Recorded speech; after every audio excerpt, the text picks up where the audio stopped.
Oops, I did it again. I brought a dancer at level 1 to shit on my foe. Hi, this is Eldervi, and welcome back to a new Whalehunter edition. Much time has passed since the last Whalehunter, and I'd say it's about time to hunt some of the biggest fishies again. As always, not every summoner shown in this video is confirmed to be a whale. Some might have just been extremely lucky, or extremely unlucky, trying to plus 10 New Year's Valuria and getting 2 plus 10 Duo Alfonse instead. Like the summoner in my very first match. Things like this happen, and then they accidentally also summoned the plus 10 Seiros. Damn it! Why, I ask? I'm just trying to play my game in peace. Do you have to force these 5 stars on me? In the second match I'll face a Dark Season Armor Ball, which I wasn't prepared for at all. And last but certainly not least, it's time for revenge. Venge. After losing again... this was mine. How extraordinary. And it looks the same as the last time I saw it. I won't back down. The health points have changed a bit. And again... No! What? It's still 0? Why? That's insane! I should have, what? 74 attack at that point? How can I not deal a single point of damage? Altina's even the bonus unit. Consider it done. I can't believe I'm about to lose again against the plus 10 far safe Edelgard. And again. I bestow my blessing. I hate you. I hate you, I hate you, I hate you, I hate you. Tear them to Damn shreds. you, Edelgard. Burn in ether hell for being fucking out of this world.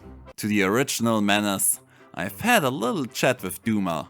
My sacrificial lamp is ready, and I'm going to win this time no matter what. Hopefully. So, let's start with this beautiful first match right away. Double plus 10 Duo Alfonse rocking the AR defense infantry pull stream with additional defense boons and double Seiros support. Yikes! Just to get it into perspective right away. Those two Alfonse have over 70 defense and follow-up denial. So fun! Who said infantry pulls teams are dead? Clearly not if you have 2 plus 10 Duo Alfonse to spare. In their company is a plus 10 Sylvia with 79 HP, providing that special cooldown to her whole team while also heavily debuffing my team with a chill attack sword and sudden panic. Next we have Thrasir with an instant Glacies. Why? Just cause she could. Therefore she has no further need of Flashing Blade but rather replaced it with Mirror Impact and Null Follow-up. The plus 10 Seiros has an instant Blazing Wind AoE special with Wings of Mercy and double life and death, reaching freaking 87 attack if you are unlucky enough of having her come over to you. Then we have Dancer Bakut at plus 6, I'm only a little bit jealous. Instant Bonfire with 55 defense, chill attack rest and further Lin protection with deflect missile. As if anyone would dare to Lin force this map. You're finished. Whoops. See, that's why I don't use deflect missile. What in the world feels worse than losing to that one unit you steeled your entire team against? So, what's the plan? Of course I would rely on the original cheat building, the Bolt Tower. My plan was to target the weaker Alfonse with only 70 defense. I'll wait for a second. Who would conveniently also get hit by my tower. The math is pretty easy. 70 defense and 17 HP remaining after my Bolt Tower. My Lin, who I finally merged with the free copy after giving up the Fury 4 Dream, has 56 base attack, plus 6 from potential buffs, plus 6 from Swift Sparrow, and another plus 6 from Blade Sessions. By also dropping Alfonse defense by further 4 with the Rain skill, I'm reaching 74 attack versus 66 defense. Not bad, especially considering that one of my hits will be a Moonbow hit. It could have been easy as that. But I did not only have to deal with sudden panic, but also the Bright Shrine and 2 different sorts of chills, and there was still the second Alfonse around who wouldn't get hit by my bolt tower. Geishun's chill attack and chill attack res would both hit Regan. Not good. The Bright Shrine would go over to Lyn. Also not good. And then there was the panic. I couldn't make sure all of my units would be perfectly socially distancing, and I really didn't want Regan to be hit by all those debuffs, so I decided to sacrifice Lyn. That second Moonbow hit would be huge, so as long as I didn't destroy her stats completely, she would still be fine. Hopefully. Whoever thought that it would be a good idea to fight a plus 1070 defense Alfonse with a hardcore debuff dagger unit. With Naga being the bonus unit that week, Altina had to leave, bringing the fight of those two to the next level. Lyn therefore changed her assist to reciprocal aid and switched her HP with my still level 1 Plumeria to get into turn 1 Wings of Mercy range. Regan on the other hand had the important task of lowering both Alfonse's bonus defense, which will be very important later. For those who didn't watch my summoning video, shame on you! And my Regan is plus 10 now! I won't lose.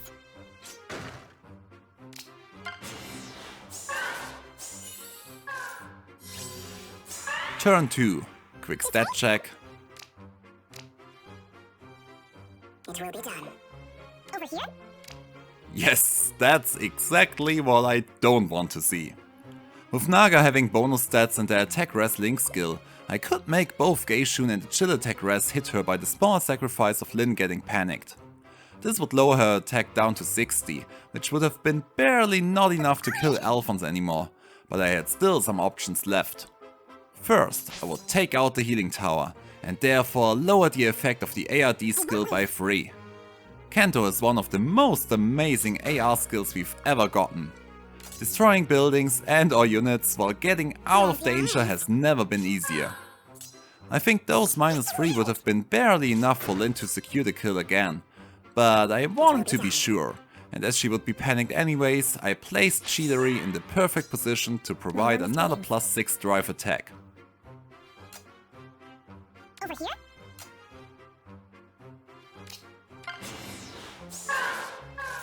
Round 3, it's Bolt Tower addiction time. Making sure everything worked out fine. Yes, Regan looks good, Naga is heavily debuffed, and Lyn will be any second. Yes. Sudden panic! 48 attack! How much does it hurt seeing your +10 duo Alfonse getting his ass swiped by a 48 attack Lyn? Now see me miss the kill. This way? Nope, everything just as planned. Cool. Go for it! Yeah. Prepare yourself! Now the real battle begins. Thrasir, Seiros and even Berkut are easy to kill with such low health, but there is still that other annoying duo Alfonse. Close your eyes. First of all, let's dance with Plumeria. Having her dance from exactly this spot is super important, as you'll see soon. That's so loud. Yeah, that's deflect missile for you. Most convincing. But my aim was Seiros, who didn't stand a chance with or without a bolt tower thanks to Naga's dragon effectiveness. From here, it's going to get tricky. Truth be told, not a single one of my units could kill this Alfonse. My best chance would have been to attack him with Regan, who he couldn't have countered, but this would mean putting Lyn very deep into enemy territory, and this team didn't give me a good opportunity to trap a unit. So, what I did could be described as desperate. Look at this. Small little Bernie withstanding the brute force of a +10 Alfonse with her teeny tiny damage reduction. With double bonds on Plumeria's bonus drive attack and resistance, I can barely survive Alfonse and set her up for Regan to finish the job. A building more or a debuff at the wrong time could have lost me that map. Bonus wishes for a over here? Yay! Look at that! 0 damage! And that little fucker survives with a single point of health. How dare you? But I'm not done yet. With a little bit of extra drives. I won't lose. Look at my plus 22 attack.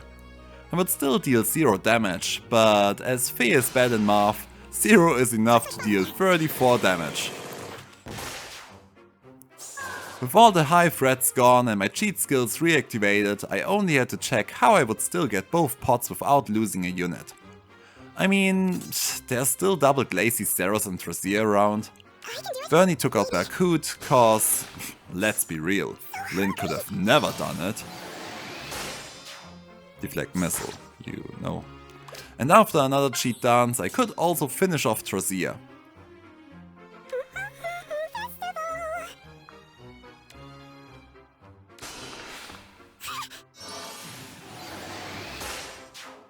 Lyn had still her last action, but with Peony's Bond 4 negating debuffs and whatsoever, there was no chance that Sylvia would double me, and therefore I could just sit it out.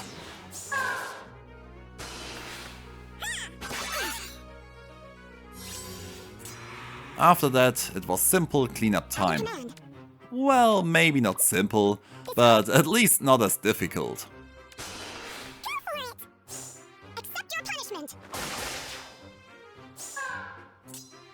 On the right foot.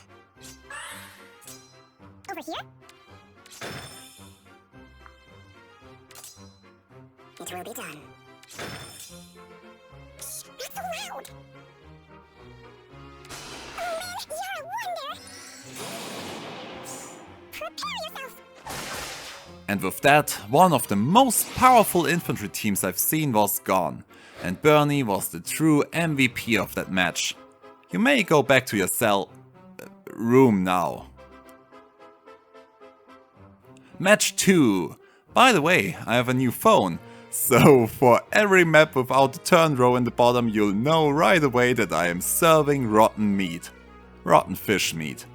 But this team looks like a real delicacy, which no one would ever want to eat. I think I've seen somewhere that rotten shark meat is a thing. So that's probably it.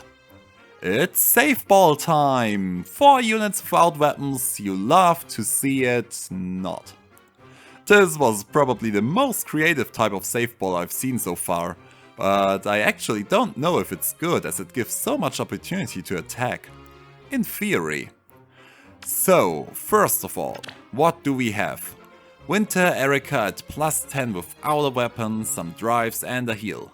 What a waste! And what's the armor shield for? She can't hit back. I will kill her eventually with or without armor effectiveness. Then we have plus 10 Nagi. She is a really smart choice as a far safe unit. She deals very well with mages, also those who try to hit these teams with prejudged specials, and as we have no red mythics in light season, she might actually be kinda hard to snipe. I for myself totally lack red units in light season. Being green with an additional color advantage against colorless foes, she also shits on a lot of the typical backdoor counters. Next up is Note, at plus 1 with menace and close guard, but without her weapon there's at least no Pathfinder stuff going on. And she has Miracle. Guess the assists really don't matter for these characters. Then we have a plus 10 Sothis with distant defense 4, a lull and double dragon wards, which is kinda smart seeing that these 2 armor units are dragons. And she also has Miracle. Then we have Idunn at plus 10 as the near safe option, a plus 10 Hell with guard bearing, the death skill and distant guard, and surprisingly a plus 10 Summer Mia. Now that is kinda smart if I may say. I have never been well prepared for those safe armor wall teams. I kinda always hope that I'll just not encounter them. And a plus 10 Mia is of course a burden, cause even if you have a team that is good in killing those safe ball dragons, you also have to deal with that Mia somehow by either tanking her, and therefore maybe losing important health points, or attacking her, but only with ranged units as she's still under Idunn's near safe protection.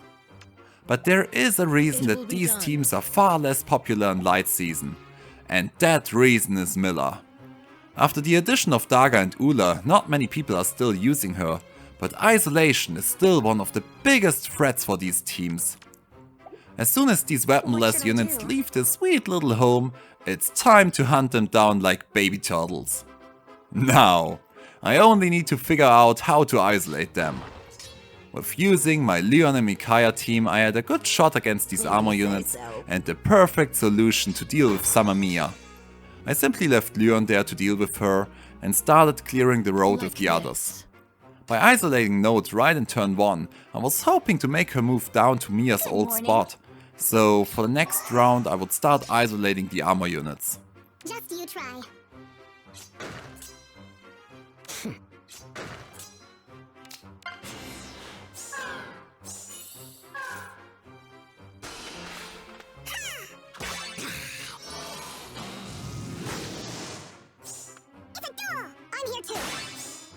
Too brittle, too weak.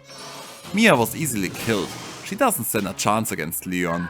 But Node didn't move.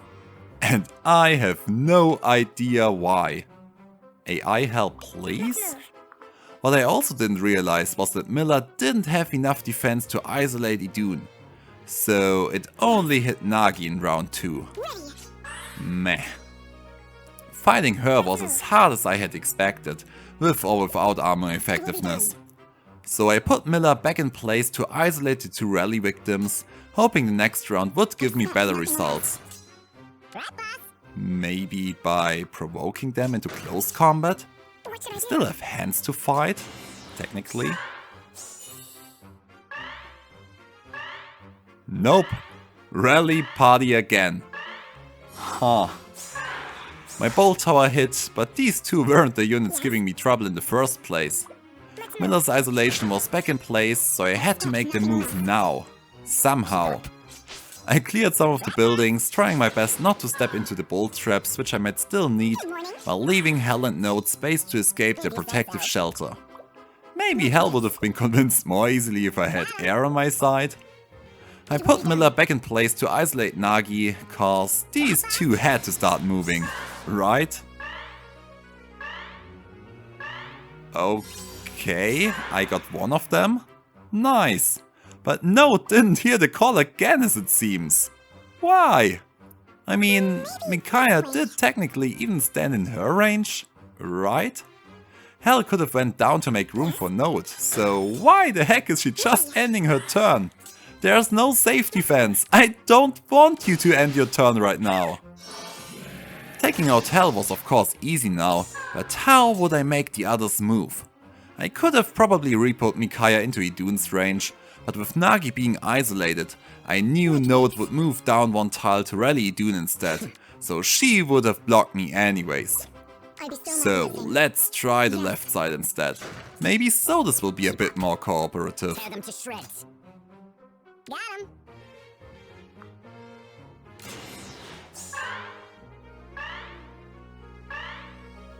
Great. This is so much fun. What should I do? I hate these teams. Node was becoming a big issue. I had an open road to bait Nagi this time, but Node would just block that spot with her stupid rally again. Did I ever expect to see Node blocking the enemy instead of making them reach me? I did not.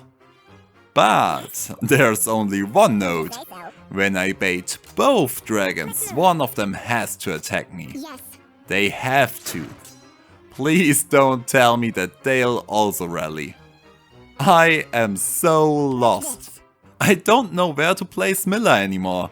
She could just be gone from this map right now. No, no, please. Yes, one of them attacks. She's hitting hard. And I'm not hitting that hard back. Oh boy, what is this? Round 6? Yeah, this is going to be fine. Oh, I hate save skills so much. Such a struggle. So, neither Sothis nor Eirika moved even a bit.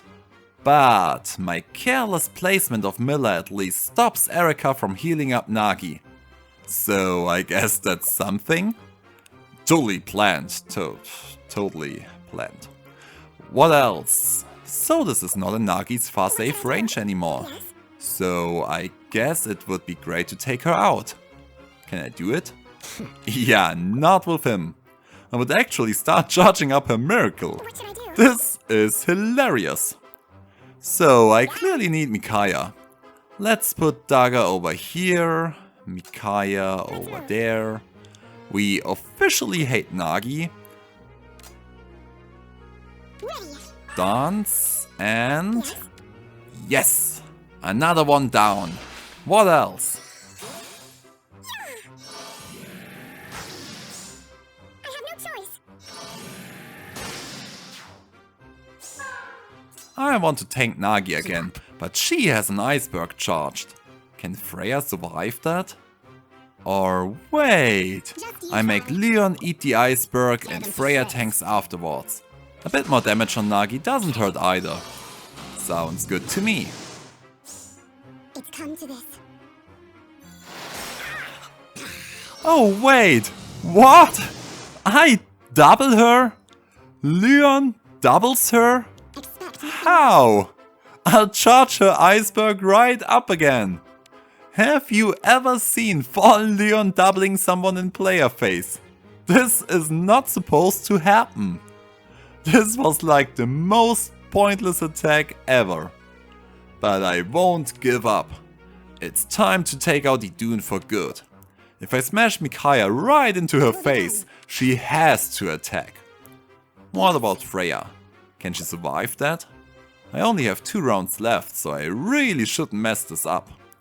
Let me quickly calculate that. Her weapon does nothing, I think. Iceberg is 50% of her res is 58. Freya does -2, gets something. I only play her during her bonus week, and I have no clue what that unit does.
So sorry! I'm so sorry!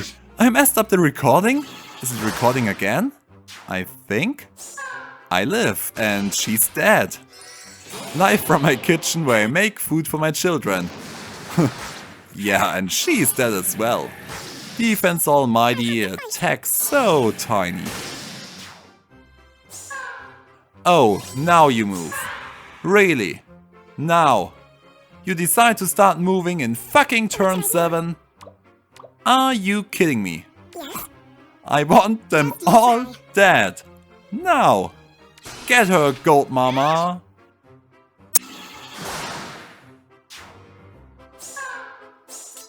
And one more! Okay, maybe not.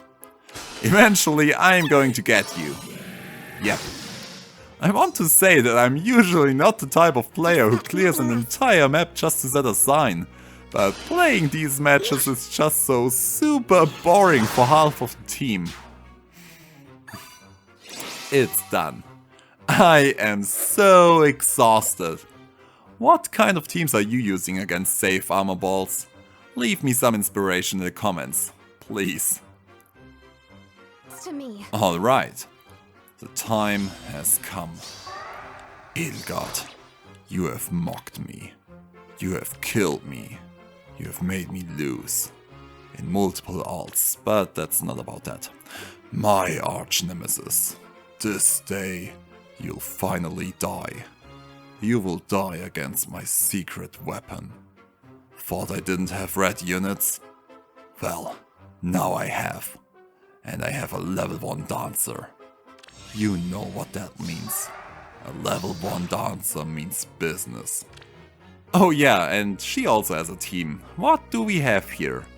Ziggy Stardust with an anti-Lin build, but only halfway in order to have some guards. Flame with Iotes, Odd Recovery and Distant Guard. Off-season legendary Asura with ground orders. Shamir with instant Deadeye and Blade Sessions. Only a single mythic, note, who only got HP in order to give Shamir the Deadeye. Okay. And an off-season big boy Claude with an instant Moonbow. How the hell did they manage to have both their legendaries off-season? It doesn't matter. I wonder. I've made a deal with Duma. I'll sacrifice poor little Rinea. I mean, yeah, sacrifices have to be made in order to defeat the devil. She even wears a devil's crown. It's already done. And now I will make the blood pact to seal her fate. Look at that. Level 1 sacrifice dancers are just my thing. This team is kinda a substitute till I get another puny copy, so I can make her a level 1 dancer as well. And I want Fallen Dimitri instead of Pada, and as he's most likely sharing colors with Ula next month, I hope I'll be lucky and grab at least one of them with a few orbs. Pada's build is therefore, well, not that optimized, but whatever, I can do this. The idea behind this team is going in right in turn 1, leaving the enemy no chance of activating their traps, but as this team doesn't have any turn 1 pressure, I think I'll take my time. Round 2. First, I'll need to get my secret weapon into position. What the fuck? That's the real trap? 50 damage? For what did I do my little sacrifice game? I could have brought someone with a real potential. Sorry, Rinea. The attack plus 3 A slot, by the way, is just to show my dedication and rage. I'll handle it. Yeah, I mean, whatever. Plus 10 Claude, ladies and gentlemen. Please let at least that trap be fake. I have a play when it's real, but it's a dangerous play, and I would rather not play it. Yes! Fake! So, where do I go now? On to the real trap, I'd say? Okay, what now? If you say so. Dagger kills Node, that's good. That's correct. Yeah, just what I expected from my arch nemesis. The time has come. Got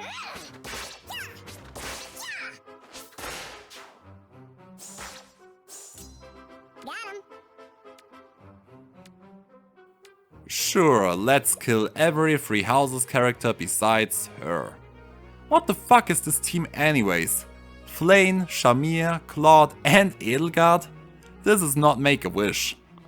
But I haven't revealed my true powers yet. Rinea, give me the power to destroy Edelgard. It's already done. What? Not like that! I am not here to lose against you again. Am I a bit dramatic? I think not. Agreed. Dagger, kill the girl! If you say so.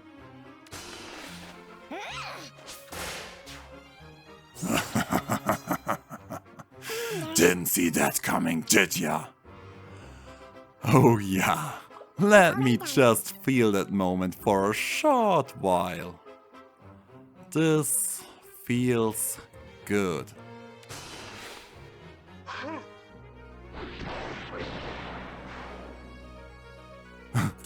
On to the rest. I'll dance and finally get Gale Force after like 10 rounds of combat. That's what I hate about Pala. That and the fact that I don't have a good B slot for her.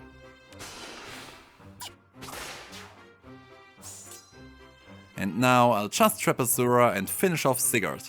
Yes.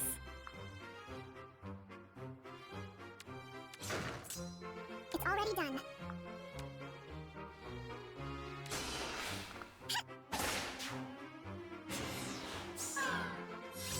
I did it! I finally did it! I killed the +10 far-safe Edelgard. After 3000 years, I finally did it! This should lift the curse once and for all. I'll never have to be afraid of Edelgard anymore. Oh no. Do you see what I see? She's back. And she looks fucking angry. Rinea? To be continued. Hey, I hope you like my little whale showcase. As always, I would really appreciate a like and also subscribing to my channel. It's free for you, but means so much for me and for all the work I put into each and every video to make it as enjoyable as possible. We are still 692 subscribers away from the big Fire Emblem roast, so do it! I've always dreamed about shitting on all of your favorite characters, so who wouldn't want that? See you next time with the revenge.